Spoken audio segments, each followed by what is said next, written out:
Evil creators Robert and Michelle King open up about what their plans for Season 5 would have been, elaborating on how the show's final episodes served as a preview. Evil concluded in a somewhat unexpected place, with Kristen, Katia Herbers, and David, Mike Coulter, restarting their assessor program in Rome while their friend Ben, Asif Manvi, stays behind for his high-paying job. But based on new comments from the Kings, the Paramount Plus series would have gone in a different direction had it returned. In an interview with TV Insider following Evil's series finale, the Kings were asked about what a hypothetical Season 5 would have looked like. Robert King mentions that one idea was to expand on the courtroom scenes which were introduced late in Season 4. It would serve as a satire of The Good Wife and The Good Fight, which the Kings also created. In the quote below, Robert also talks about continuing the doppelganger storyline which was similarly introduced late in the show. The plans for Evil Season 5 reveal the show's true goal.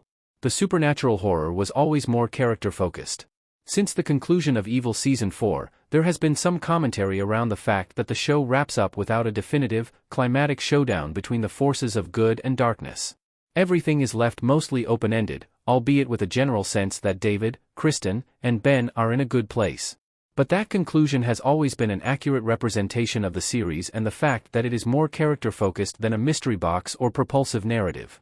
These recent remarks about a potential Season 5 further reinforce the show's priorities. Although the series would have kept itself fresh, with a courtroom and doppelganger spotlight, it would have been consistent with how each season of the supernatural horror has a somewhat distinctive focus than what came before. The burning questions about the fate of Leland Townsend, Michael Emerson, would likely not have been addressed in Season 5, particularly since the Kings have mentioned that they had hopes for 6 seasons of Evil.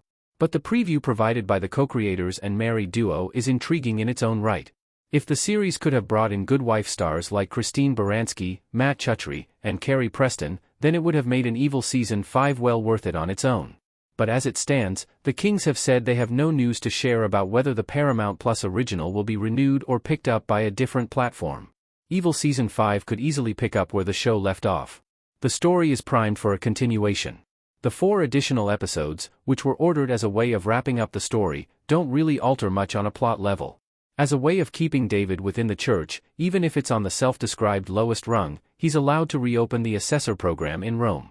He goes there with Kristen and her daughters, Lynn, Brooklyn Shuck, Lila, Skylar Gray, Lexis, Maddie Crocco, and Laura, Dela Knapp, along with Timothy while Ben declines to join them. Leland, meanwhile, goes to a silent retreat for nuns with his nemesis sister Andrea Martin. Even though there is a prevailing sense that Evil's core cast of characters end up in a good place, with nothing too dark or traumatizing happening, there is still a lot of story for the show to explore either way. A potential Evil Season 5, at least for its first few episodes, could address these dangling threads before moving on to flesh out the courtroom angle and the doppelganger saga in which David, Kristen, and Ben each have their doubles.